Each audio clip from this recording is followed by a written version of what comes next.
José, entonces, este es un tema que es bastante importante porque desde el punto de vista del laboratorio, la participación en cómo la institución hospitalaria en general puede dar un aporte, no solamente para el paciente, que es nuestro usuario final y lo más importante por lo que nosotros trabajamos, sino también porque hoy en día hay muchas iniciativas de calidad que van más allá de la puerta del laboratorio. Y es nuestra misión como tecnólogos médicos o como profesionales del laboratorio ver cómo podemos participar y ayudar para que toda la institución hospitalaria aporte más y que ese número, esa cifra que nosotros entregamos como resultado de un análisis tenga un impacto positivo en el manejo del paciente y tenga un impacto positivo también en toda la gestión de salud, incluyendo el manejo de costos, que hoy en día es muy importante porque todas las instituciones hospitalarias,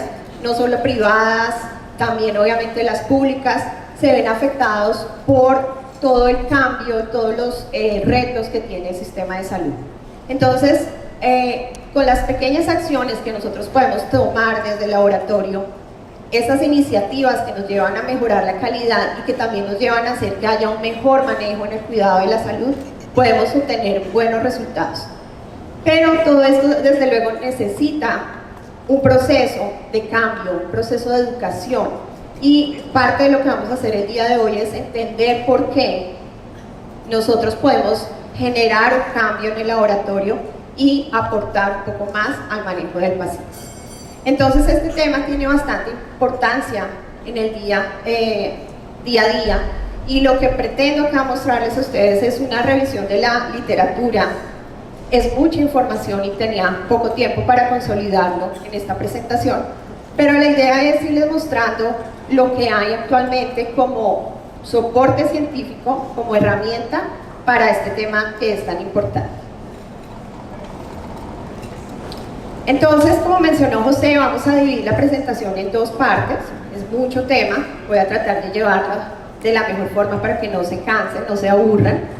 Vamos a empezar haciendo una revisión de lo que se habla hoy en día respecto a infección y sepsis, que desde luego es un proceso continuo y la idea es tener una acción rápida para evitar que el paciente llegue a una situación de sepsis. Desde el laboratorio, ¿cómo podemos generar algunos cambios? Y viene el dilema de la utilización del reporte de bandas o callados, también como se les llama, y cuál es la diferencia o qué herramientas actualmente podemos utilizar para tener resultados que tienen mayor calidad y aportan mayor información a la clínica.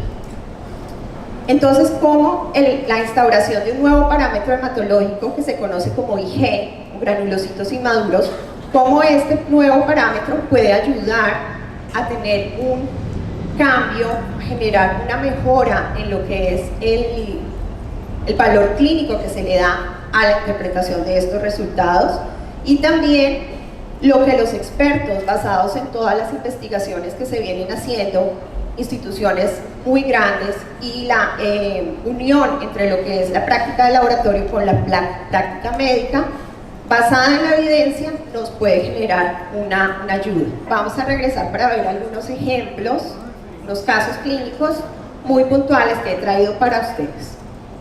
Entonces, nuevamente, siéntanse en la libertad de participar, de preguntar o de aportar, basado también en la experiencia que ustedes tienen en el laboratorio.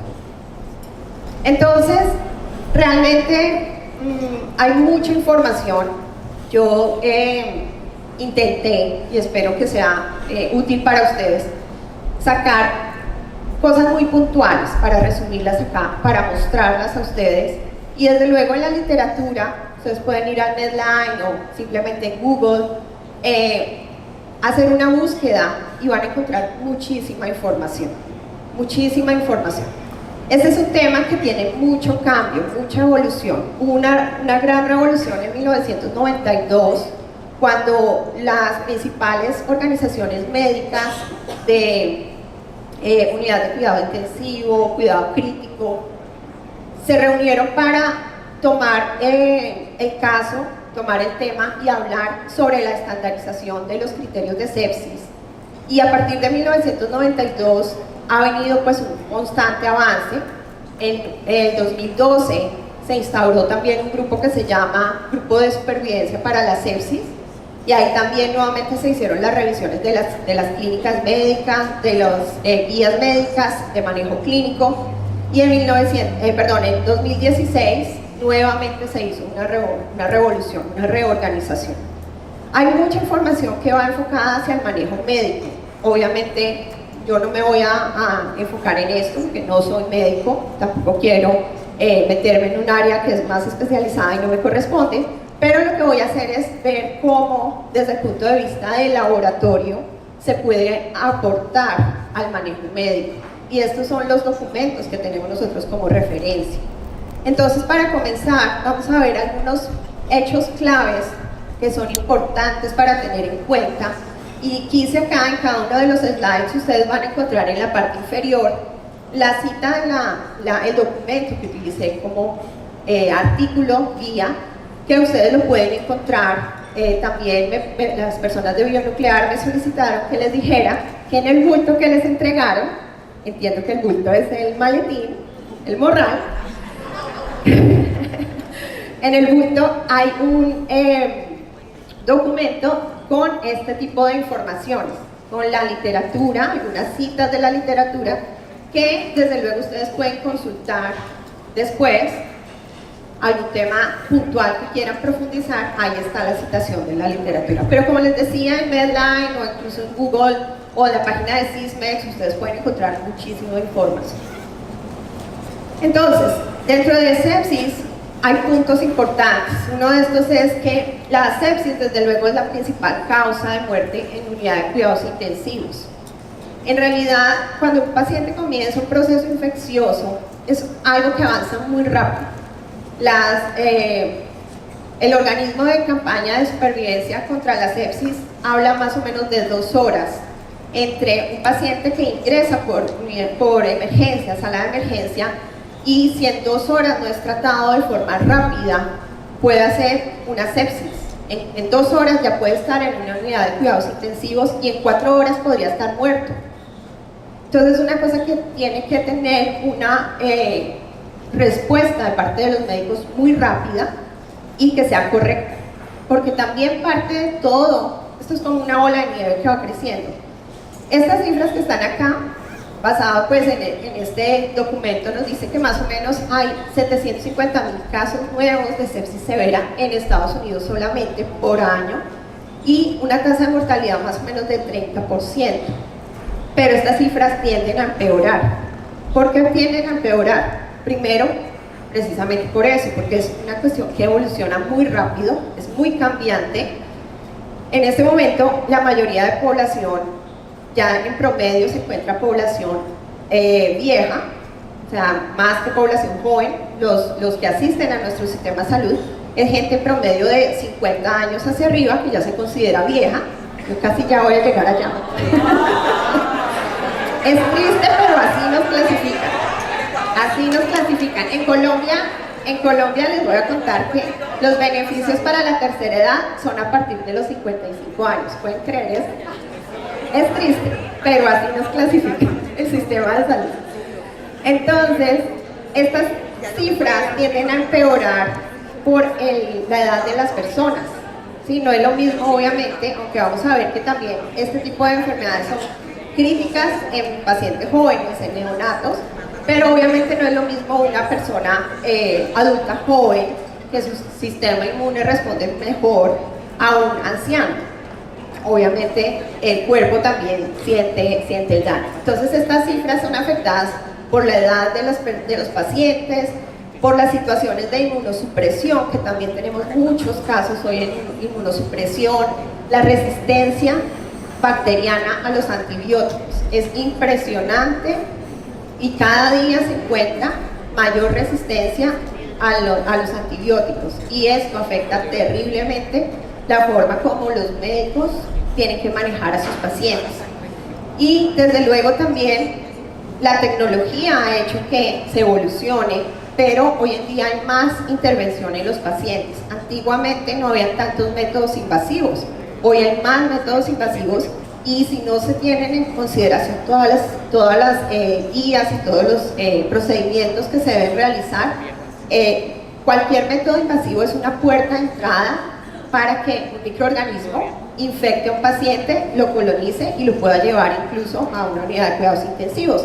Por eso tantos protocolos y tantas guías de manejo en cuanto a infecciones, para prevenir infecciones intrahospitalarias. Técnicas nuevas que hay para diagnóstico. Hoy en día tenemos mucha más sensibilidad para el diagnóstico. Entonces, como les decía, han habido muchas campañas para estandarizar, y aquí simplemente quería mostrarles en el recuadro del lado derecho algunas de las guías internacionales para definición de sepsis. Esto fue en 2012, donde se generaron una serie de reglas para que cualquier paciente que se hiciera una evaluación se pudiera determinar si realmente estaba haciendo una sepsis o simplemente, pues digamos, se mantenía en la zona de infección. Y aquí tenemos desde luego las características clínicas, o sea, hay que ver todo el panorama completo, no nos vamos a guiar solamente por un parámetro, sino que tenemos que ver toda la fotografía completa, tanto la parte clínica como los resultados de las evaluaciones de laboratorio, y acá juega un papel bastante importante los resultados de las evaluaciones de proceso inflamatorio, dentro de lo que tenemos el conteo del hemograma, especialmente la reacción de leucocitos, la presencia de neutrófilos y formas inmaduras, y también algunos marcadores que más adelante vamos a hablar un poco más en detalle, lo que se consideran marcadores de sepsis. Es importante tener en cuenta que acá hay unos cambios considerables y hacen que el laboratorio tenga que escoger métodos que son mucho más sensibles para poder dar una imagen correcta de lo que está llevando el paciente. Entonces aquí tenemos un estudio, y es el que se refiere a la literatura, que creo que lo tienen también citado en el documento que se les entregó, en donde se evaluó en pacientes que habían sido llevados a unidad de cuidados intensivos, fue un total de 480 pacientes. Estos pacientes se dividieron en 3 grupos, basados en los criterios de definición internacional de sepsis, que se llama SOFA, y aquí se utilizaron 301 pacientes que no cumplían con esos criterios, por tanto se diagnosticaron con infección, pero no con sepsis. Entonces ese grupo de pacientes se utilizó como control. 119 pacientes sí cumplían con los criterios de sepsis, y 60 pacientes estaban en shock séptico, que ya es la etapa final. Una vez ya la sepsis está instaurada, el organismo como tal, por sus mecanismos de defensas, digamos que se alborota tanto, se satura tanto de la respuesta inflamatoria, que puede llevar a un shock séptico. Entonces ese grupo de pacientes, de todos esos pacientes, se hizo hemogramas, y la intención del estudio era verificar el parámetro de granulocitos inmaduros como un parámetro medido de forma automatizada, utilizando los analizadores hematológicos con citometría de flujo fluorescente, utilizar esos resultados y compararlos con los resultados obtenidos por microscopía, el método tradicional del diferencial manual, y también un marcador, que en este caso fue la proteína C reactiva. Entonces, al final de todo este estudio y pues, la comparación de los datos, se obtuvieron las correlaciones, que fueron muy buenas para el parámetro IG, y también la sensibilidad y especificidad para este parámetro.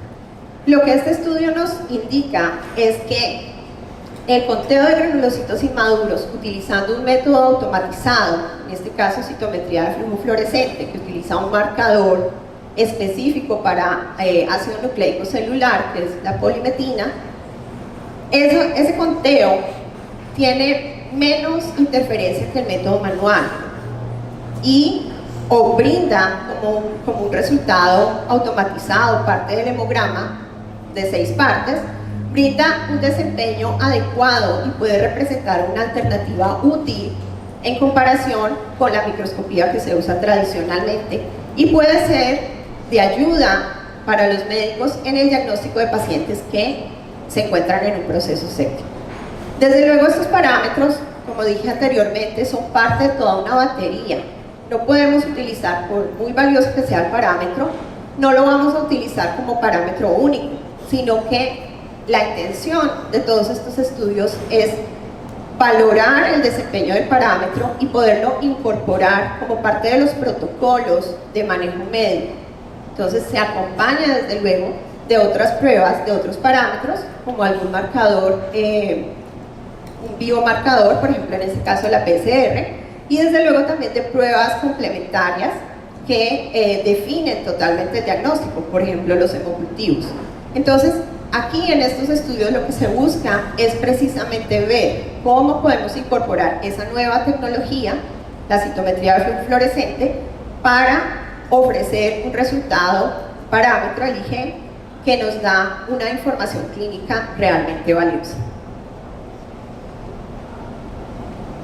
Otro hecho que tenemos respecto a la sepsis es que, aun cuando el paciente es diagnosticado con sepsis, cumpliendo esos criterios de SOFA o de los comités internacionales de diagnóstico de sepsis, basándose en la clínica y basándose también en los resultados de las pruebas que revelan inflamación, y son llevados a análisis como hemocultivos, que hasta donde conocemos el hemocultivo es el estándar y es el que finalmente nos confirma la presencia de esa infección.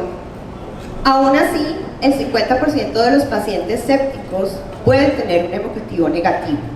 Entonces decimos, pero ¿cómo así? Se supone que el hemocultivo es mi estándar, es mi confirmación y está negativo, pero el paciente está séptico. ¿Por qué puede suceder esto? Entonces, hay varias situaciones que hay que analizar, desde luego hay que ver toda la fotografía completa, analizar muy bien paciente caso por caso, pero es importante también tener en cuenta que los hemocultivos, desde luego, requieren un tiempo para la recuperación de los microorganismos.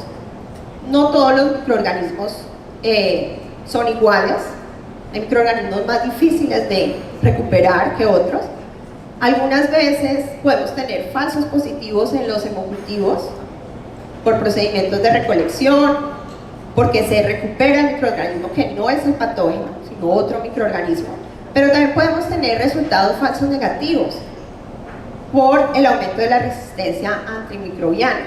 Los pacientes abusan de los antibióticos, se automedican y el día que realmente tienen un proceso infeccioso ya los antibióticos no funcionan, las bacterias ya tienen alteraciones que hacen que las pruebas de laboratorio no puedan detectarlas correctamente. Entonces, aquí, ¿qué es lo clave? Como mencioné al principio, el tiempo es supremamente importante en la detección de la sepsis. El hemocultivo puede seguir siendo nuestro prueba confirmatoria al final del proceso, pero como se necesita una acción rápida de parte de los médicos, necesitamos tener parámetros que nos den una indicación temprana para que el médico pueda tomar una acción sobre el manejo de ese paciente. Y por eso se han buscado biomarcadores que en la rutina del laboratorio estén disponibles y que puedan ayudarle al médico a tomar una decisión ya, antes de que pasen las 2 horas o las 4 horas y el paciente se nos complique más. Ese parámetro podría ser un parámetro hematológico. Parámetro hematológico en la rutina, siempre un paciente cuando entra por emergencias, hemograma y uroanálisis. Los dos instrumentos que tenemos atrás, hemograma y uroanálisis. Es el 85% de las solicitudes de un laboratorio en emergencia. Entonces acá nosotros tradicionalmente, o los médicos tradicionalmente evalúan la respuesta o la migración de células inmaduras al torrente sanguíneo como una respuesta ante un proceso inflamatorio o infeccioso. Y es lo que nosotros tradicionalmente hemos conocido como la desviación a la izquierda, ¿cierto? Los médicos utilizan este parámetro para evaluar. Sin embargo, también ya todos conocemos que en la desviación a la izquierda hay muchas variables de subjetividad, de falta de exactitud, que pueden generar cierta duda y tal vez no aportar el valor clínico que debería aportar. Por eso se han sugerido otro tipo de resultados o análisis como son, por ejemplo, el ANC o conteo absoluto de neutrófilos, que unido al conteo de bandas puede aportar mayor utilidad clínica. ¿Por qué? Porque nosotros tenemos que ver el panorama completo, cómo el organismo está movilizando todo ese pool de células inmaduras, pero también de células maduras ante un estado de infección.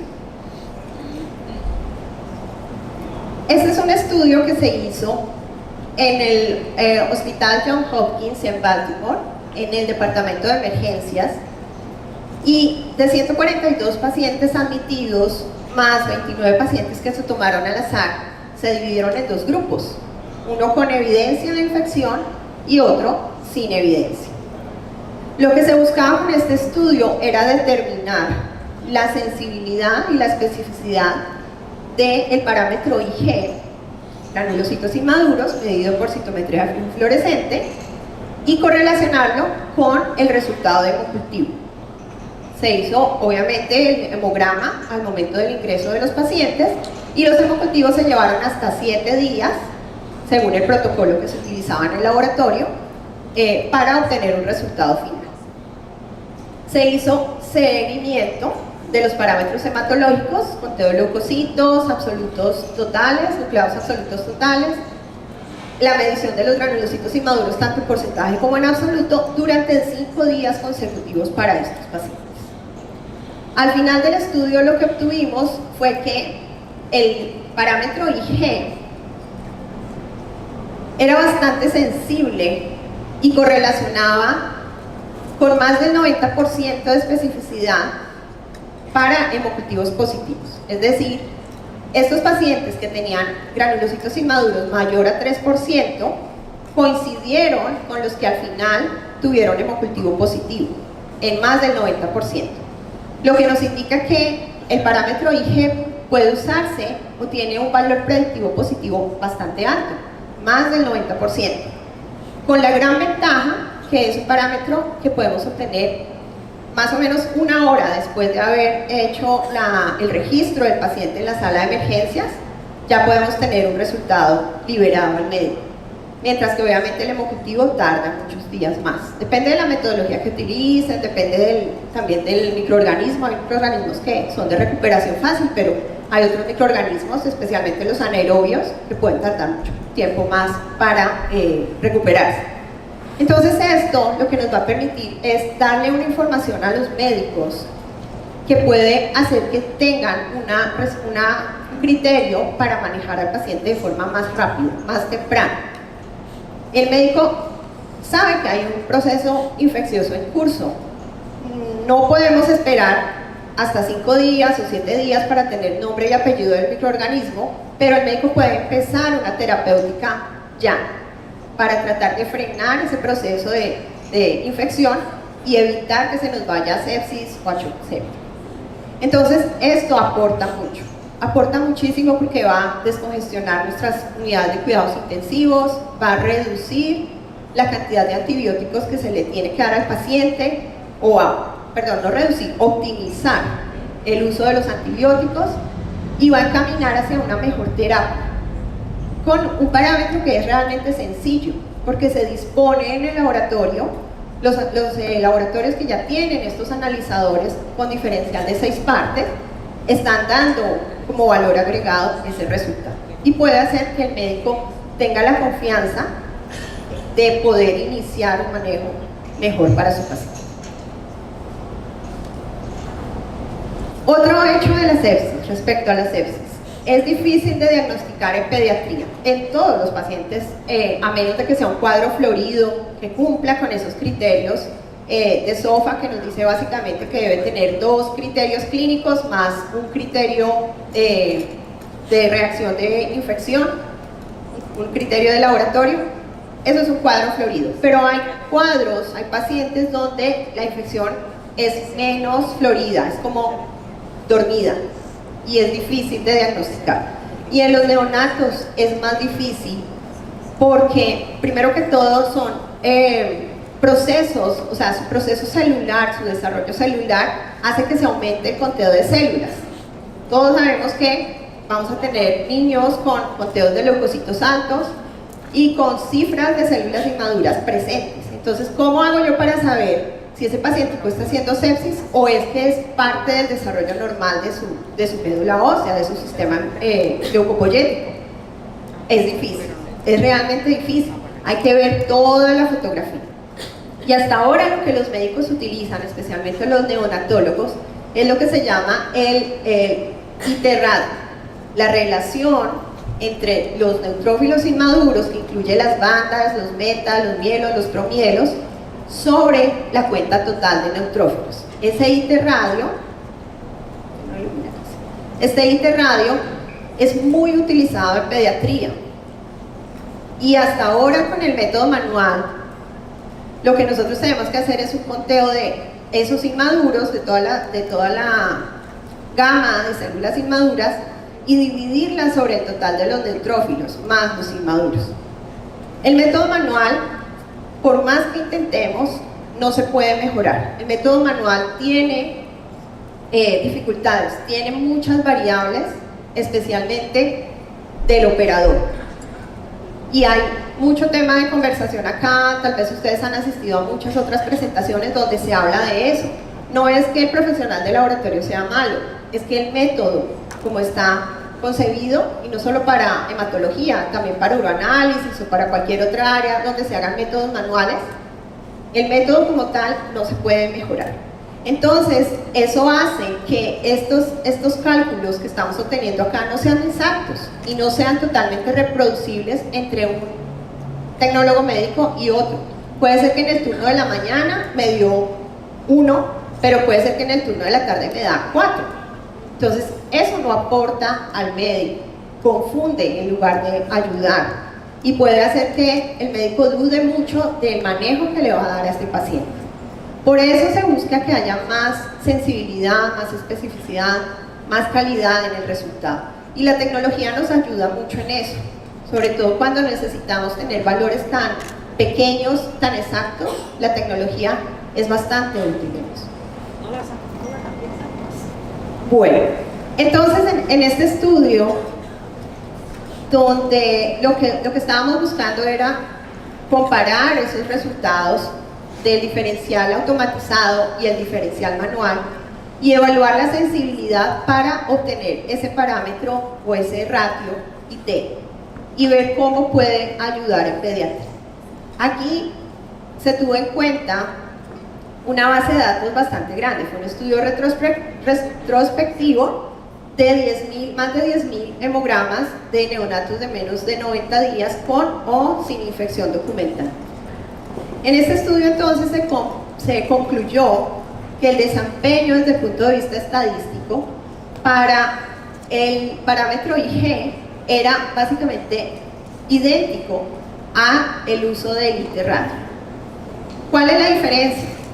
Que yo puedo tener más confianza, que no va a depender de operador a operador, que no va a ser afectado por las variables, la subjetividad o el número de células que contaron en el diferencial manual.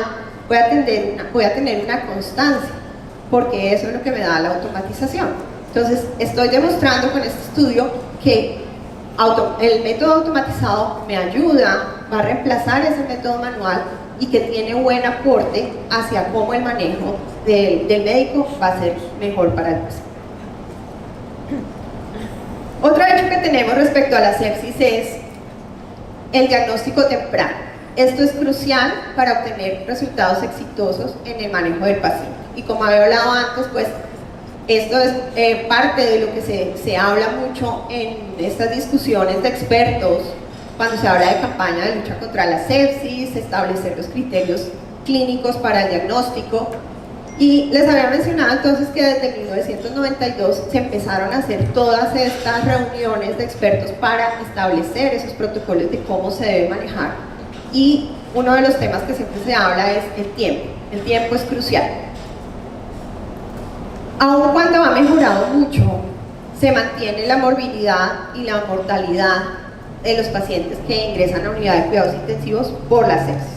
Entonces es una lucha y una campaña que nos lleva hacia que todos los días se deban implementar nuevas conductas, nuevas guías en nuestros hospitales, en nuestras instituciones, para buscar mejores métodos y hacer que se optimice el manejo del paciente. Y dentro de esto, bueno, aquí quería mostrarles con esta imagen que esto fue lo que se hizo en 1992, cuando se empezó a hablar de estos términos. Se introdujo lo que era el SIRS, el síndrome de respuesta inflamatoria sistémica, que va muy de la mano, muy entrelazado con lo que es la sepsis.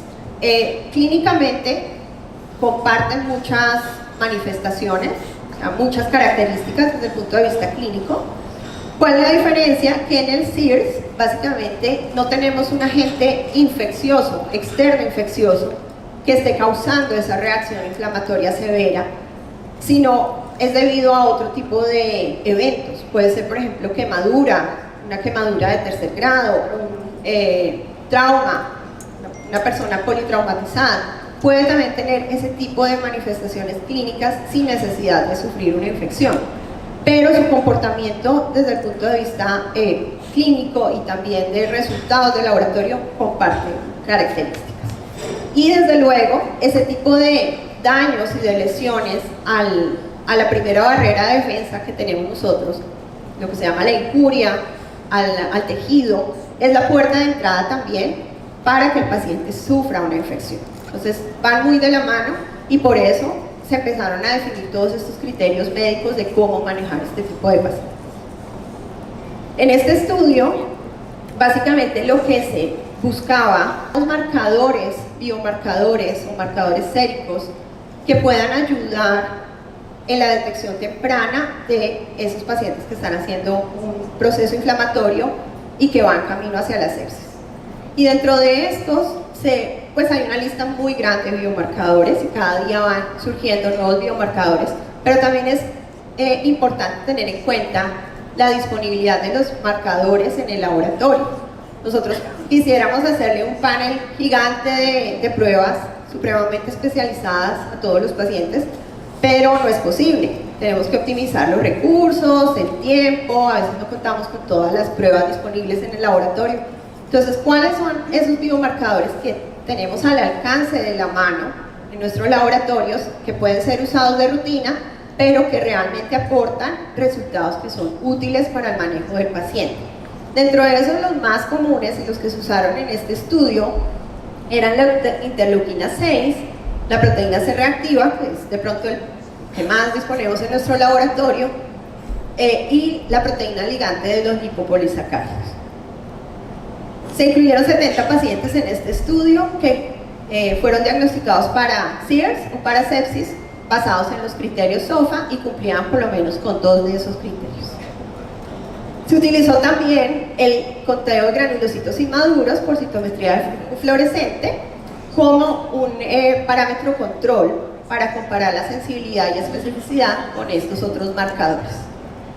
Y lo que se encontró es que tenía una muy buena sensibilidad, 89.2%, y una especificidad de 76.4%, particularmente dentro de las primeras 48 horas a partir de la instauración del SIRS. Entonces, la conclusión es que podemos tener como parte del hemograma un parámetro que es fácil de realizar, no genera un costo adicional, porque no se utilizan reactivos adicionales, no requiere una experiencia. Se puede, como parte del hemograma, entregar un parámetro que agrega valor clínico y que puede ser ayuda para el médico en la toma de decisiones del manejo del paciente. Y el quinto hecho respecto a la sepsis es que no hay un biomarcador ideal, que es muy ligado a lo que estábamos hablando en este momento. Esta es una lista no completa, pero parcial, de los biomarcadores disponibles en el mercado para diagnóstico de sepsis. Y lo que buscamos de estos biomarcadores es que tengan un valor predictivo positivo o predictivo negativo para diagnóstico de sepsis, que nos permita también hacer una estratificación en cuanto a la severidad de la infección. Eso ayudaría mucho también. Que tenga un valor de corte definido para diagnóstico. Siempre es importante, obviamente, establecer cuál es nuestro valor de corte. que ayude también al médico hacia tomar una decisión terapéutica, que permita también monitorear la evolución, la mejora o que el paciente está empeorando, que nos permita tener una buena utilización de recursos humanos, de recursos hospitalarios, es decir, que esté disponible en el laboratorio, que sea costo efectivo y que tenga un manejo de riesgo para el paciente. Este estudio, que ya tiene varios años, fue hecho en el 2003, había una investigadora, y bueno, lamentablemente ella falleció hace un par de años, pero cada vez que Sysmex lanzaba al mercado un instrumento, ella tomaba el liderazgo de hacer todas las evaluaciones de desempeño de los parámetros. Y ustedes pueden encontrar en la literatura muchos artículos de ella. Se llamaba Carol Briggs, trabajaba principalmente en la Universidad de Londres y tiene muchísimas publicaciones con la ISLH, evaluando el desempeño de los analizadores Sysmex. Este artículo que ella presentó en el 2003 evaluó el desempeño del conteo de granulocitos inmaduros por citometría de flujo fluorescente como un marcador de inflamación aguda, comparándolo con otros biomarcadores disponibles como era la PCR, la eritrosedimentación, aquí ¿cómo le dicen? Eritrosedimentación, velocidad de sedimentación globular, tiene diferentes nombres, lo puse en todos los idiomas posibles. El CD64 y la interleuquina 6. También los parámetros hematológicos, conteo de granulocitos y neutrófilos. Para este grupo de pacientes que se utilizó, fue un grupo bastante grande, más o menos 200 pacientes, se tuvieron en cuenta unos puntos de corte. Tal vez no se ve bien acá, pero los criterios eran la PCR mayor a 5, la velocidad de sedimentación mayor a 20, el CD64 mayor a 3 y la interleuquina 6 mayor a 5.8. Esos eran los puntos de corte. Y para granulocitos inmaduros, mayor a 2. Más de 2 granulocitos inmaduros indicaba positividad en un proceso inflamatorio o infeccioso. Lo interesante de este estudio es que el 100% de los pacientes tenían el conteo de leucocitos y el absoluto de neutrófilos normal. Entonces uno dice, pero ¿cómo así? Está en sepsis, pero tiene un conteo de leucocitos normal. Es posible. Y eso es uno de los criterios que en SOFA se evalúa. No todos los pacientes hacen la misma reacción leucocitaria. Hay pacientes con conteos normales de leucocitos, incluso con neutropenia, porque recuerden la fisiología, los leucos empiezan a migrar hacia el foco de infección. Si el foco de infección es un absceso interdentario, entonces no vamos a encontrar leucocitos en sangre periférica, todos están migrando hacia el sitio de infección, depende del momento en el cual se tome la muestra también. Entonces puede suceder. O hay pacientes que debido a otras condiciones, una inmunosupresión, incluso los neonatos, como ya habíamos mencionado antes, pues tienen un comportamiento diferente, pero en el caso de una inmunosupresión no hay una respuesta leucocitaria florida. Así que también eso fue un punto importante en este estudio. El 100% de los pacientes tenían conteos de leucocitos normales, pero el 100% de los pacientes tenían un IG mayor a 2. Entonces, al comparar la sensibilidad de este parámetro frente a la sensibilidad de los otros marcadores, fíjense que por ejemplo la PCR, como sabemos, es un marcador de fase aguda de inflamación, es muy sensible, pero nada específico. Todo el mundo puede tener PCR elevada, pero no sabemos exactamente asociada a qué. Pero aquí, en estos casos, el 16% fue falsamente negativo. La velocidad de sedimentación eritrocitaria, lo mismo, supremamente sensible, pero totalmente inespecífica. Y aún así, teníamos un 5% falso negativo. El CD64, muy específico, muy sensible, pero teníamos casi un 20% falso negativo, y la interleuquina 6, muy cara, no disponible en todos los laboratorios, y teníamos más o menos un 40% de falsos negativos. Entonces, Los parámetros son muy buenos, pero tenemos que evaluar, poner como una balanza. Nos sirve, lo tenemos disponible, podemos hacerlo de forma rápida. Y el IG es un parámetro que es sencillo, fácil de usar, parte del diferencial de 6 partes y aporta mucha información. Porque aun cuando los leucocitos estén normales, el hecho de que haya granulocitos inmaduros en circulación indica esa mielemia. La mielemia es que salen nuestras células del pool de reserva y se van hacia sangre periférica para ayudar en la contención de la infección. Entonces, la presencia y fíjense que el valor de corte es bien bajito, no es un valor alto, es un valor de corte bajito, pero ya hay muchos estudios donde se indica que la presencia de por lo menos 2 o 3% de IGs en sangre periférica están directamente relacionados con un proceso inflamatorio o infeccioso. Y eso nos ayuda obviamente a que el médico tome una conducta rápida sobre el paciente. ¿Alguna pregunta hasta ahí? ¿Todo bien? ¿Están aburridos ya? Entonces, aquí nos toca cambiar el chip.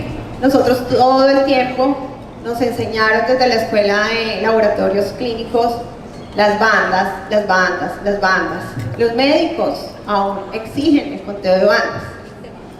Y alguna vez me preguntaba una bacterióloga, en Colombia nos llamamos bacteriólogos los profesionales de laboratorio, y me dice, ¿pero qué quiere decir eso? ¿Que las bandas ya no van a existir?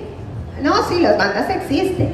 Yo las sigo viendo si yo pongo una lámina en el microscopio, yo las sigo viendo, y las sigo viendo en los atlas de células. O sea, las bandas existen. La cuestión es que las pobres bandas tienen un problema de reconocimiento. Son las incomprendidas del hemograma. Y no lo digo yo, lo dicen las evaluaciones. Ustedes acá que trabajan con la regulación americana, ustedes les hacen los surveys del Colegio Americano de Patólogos, y las bandas, de acuerdo al Colegio Americano de Patólogos, tienen más o menos un 50% de coeficiente de variación. O sea, eso es lanzar una moneda al aire. Es lo mismo blanco o negro, no es lo mismo. En la clínica no es lo mismo.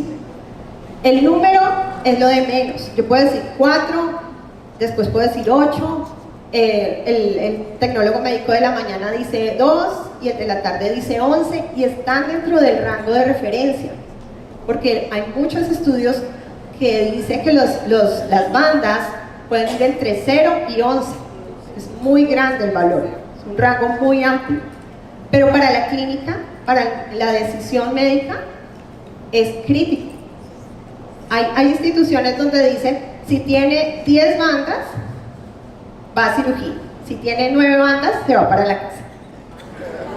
Sí, es que la guía médica dice eso, más de 10% de granulocitos inmaduros o bandas. En la antigüedad decía bandas, ahora dice granulocitos inmaduros.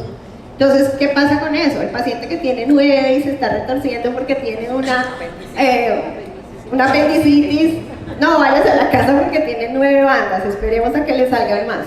Se va para la casa y luego vuelve con una peritonitis y va a la unidad de cuidados intensivos.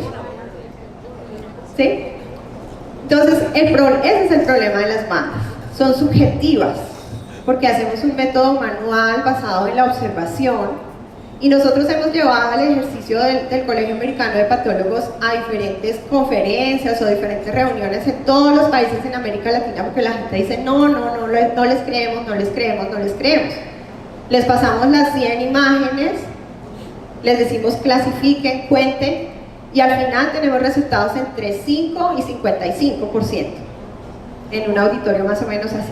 O sea, hay mucha variabilidad. Por más que la gente estudia, repasa la morfología, hay unos criterios definidos, hay mucha variabilidad, y es por el método. Es cuestión del método. No es que seamos malos profesionales, no es que no veamos, sino que hay mucha variabilidad. Entonces, ¿qué es lo importante acá? La clínica. Y aquí nos toca volver a repasar nuestros libros de hematología básica, donde hablábamos del desarrollo de la leucopoiesis, cómo las células funcionan, cómo se activan las células, para entender un poco más esto. Entonces nosotros hablamos de granulocitos inmaduros cuando hablamos de promielocitos, mielocitos y metamielocitos. Estas células son inmaduras y ellas, si salen a sangre periférica, ellas no pueden cumplir una acción de defensa, no tienen la capacidad de desempeñar una acción de defensa porque están todavía en proceso de desarrollo, pertenecen al pool mitótico y no tienen capacidad de respuesta. Las que ya son maduras, que se encuentran en sangre periférica, son las bandas y nuestros segmentados, que pueden ser neutrófilos, eosinófilos o basófilos. Estas células ya son maduras, ya completaron su proceso y ya son capaces de cumplir con las funciones de defensa natural. ¿Qué es lo que pasa acá? Que este pool que tenemos acá, inmaduro, se puede movilizar, y la movilización, que es lo que se llama la mielemia, es lo que nos indica que el paciente está haciendo un proceso inflamatorio o infeccioso. En 2008 se hizo una gran revisión de los criterios médicos, de las guías clínicas de manejo. Se establecieron estos primeros criterios de sepsis. Y aquí hablábamos, como les había mencionado antes, de unas variables generales que son la sintomatología clínica, como por ejemplo la fiebre, la hipotermia, la tasa respiratoria, disnea, alteración del estado mental, etc. Pero también unas variables de evaluación inflamatoria, como son los conteos de leucocitos, y veíamos, hay pacientes que tienen leucocitosis, se considera 12.000 como el punto de corte para establecer esa leucocitosis, o hay pacientes que pueden tener una leucopenia ligera o incluso severa, se considera 4.000 como punto de corte. Pero también hay pacientes que tienen los conteos de leucocitos normales y presencia, aunque no tengan los conteos de leucocitos normales, tienen presencia de formas inmaduras. Y aquí se consideraban formas inmaduras las bandas, por encima del 10%. Por eso les decía, el que tiene 9%, váyase a la casa, que todavía no le vamos a hacer cirugía, no le vamos a hacer nada. Pero aquel afortunado donde ya le salían 12%, ahí sí pasa cirugía. Entonces el punto de corte acá es bastante crítico para una decisión médica. Y otros marcadores que en este caso, en esa época solo teníamos disponible la proteína C reactiva y la procalcitonina. Con todas estas revisiones de las guías médicas que se han hecho, todos estos cambios y la disponibilidad de nuevos parámetros más sensibles, mucho más específicos, en 2012 se hizo una nueva campaña de supervivencia de la sepsis y se removieron las bandas como parámetro de diagnóstico o como parámetro de criterio médico. Y lo que se hizo fue reemplazar la palabra bandas por formas inmaduras. El punto de corte se mantuvo, 10%, pero ya no se consideran las bandas como criterio de diagnóstico.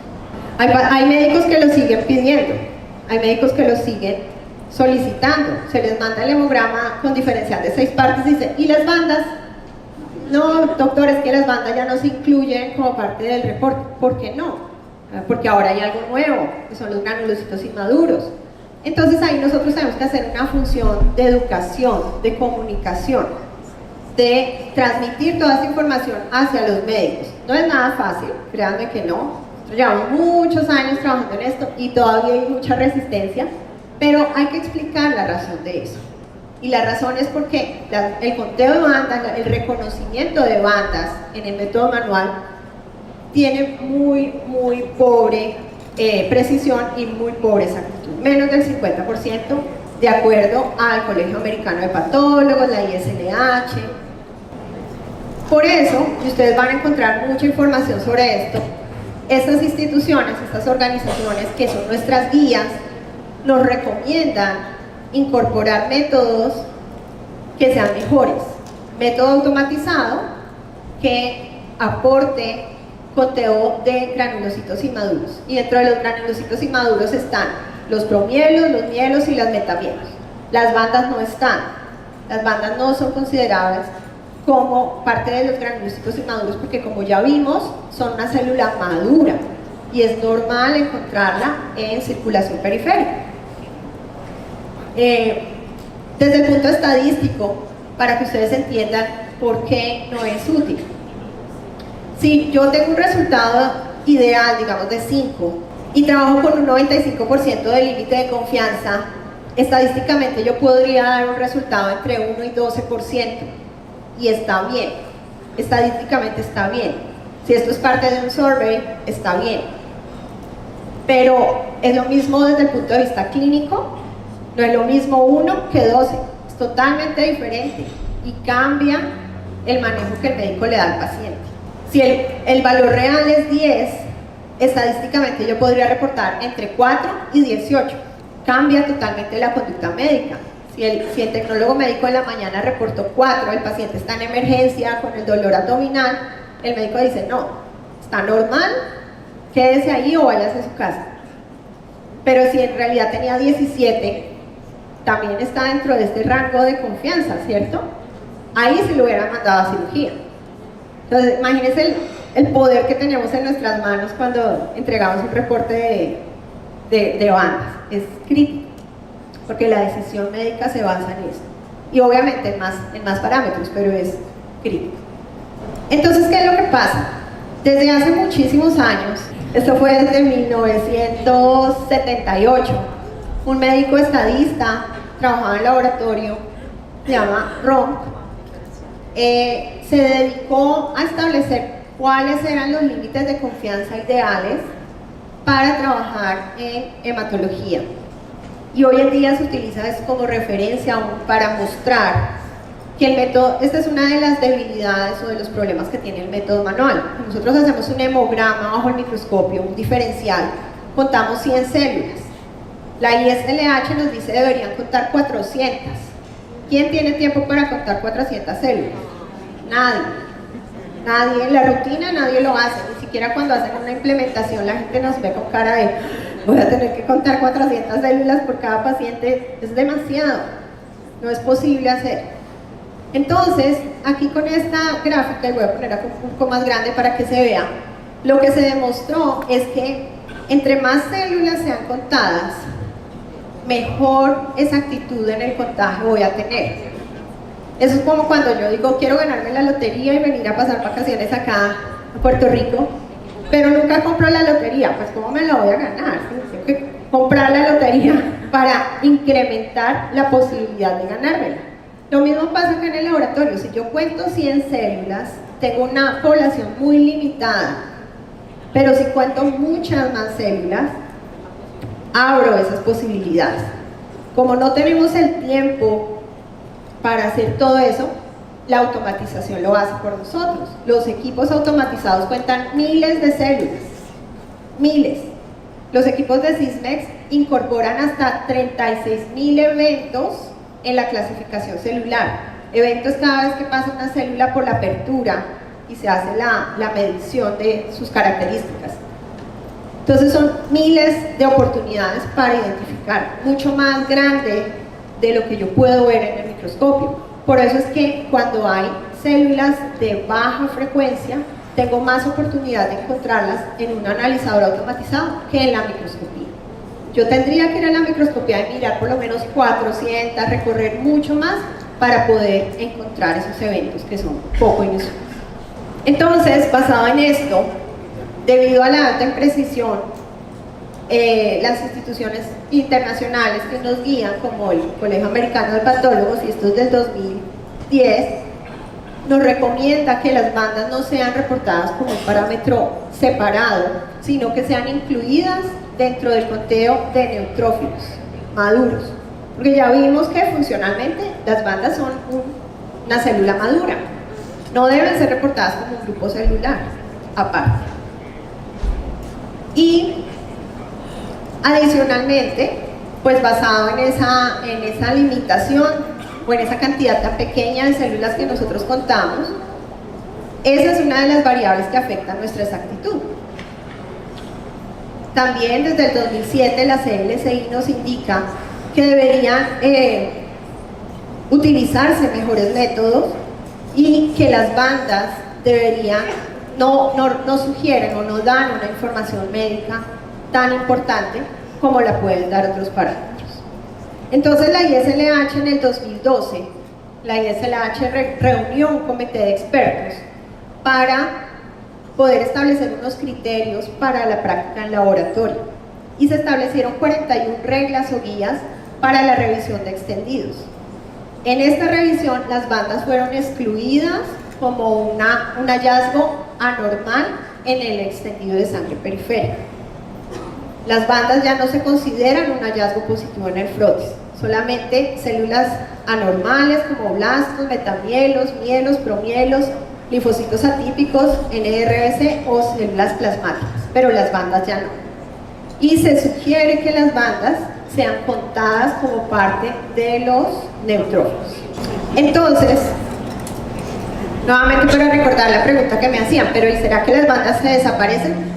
No, las bandas siguen apareciendo, sí, existen. Las bandas yo no las voy a borrar del mapa, ellas existen, pero van a ser alarmadas por el equipo como desviación a la izquierda, van a aparecer acá en esta zona al lado del derecho de los neutros, cuando el paciente tiene células inmaduras tipo banda o incluso neutrófilos que tienen granulaciones tóxicas, pueden aparecer como desviación a la izquierda.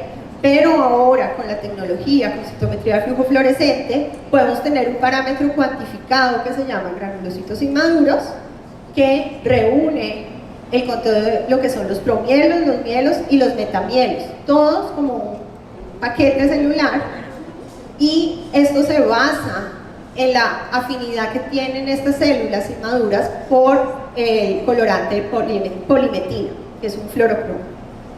Entonces nos da un parámetro reportable, cuantificado, con mayor sensibilidad y especificidad, y también automatizado. Es mucho más confiable desde el punto de vista de manejo clínico, de cómo el médico lo puede utilizar, que el conteo de bandas. Y eso es lo que sugieren nuestras organizaciones. Dejar las bandas, van a encontrar en inglés que hay muchos documentos que dice band de band, dejen las bandas y muévase hacia los granulocitos inmaduros. Pero esto en laboratorio, la verdad, ya tenemos casi como el 60-70% de usuarios que han entendido y que lo están haciendo. Ahora nos toca educar a los médicos. Decirle, doctor, ya no le vamos a entregar el resultado de bandas, ahora le vamos a entregar el resultado de granulocitos inmaduros, porque la tecnología es mejor, aporta más valor y usted tiene que aprender a usarla.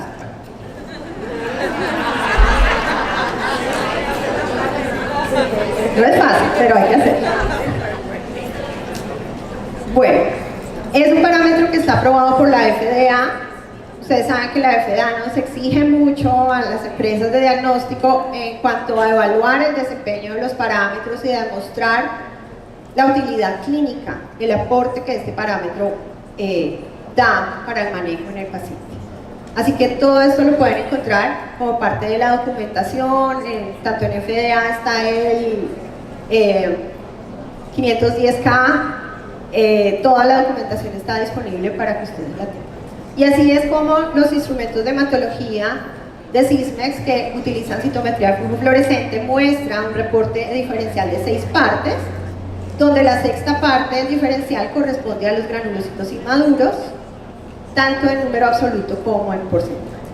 Y continuamos después con otra partecita que me falta acá y los casos clínicos.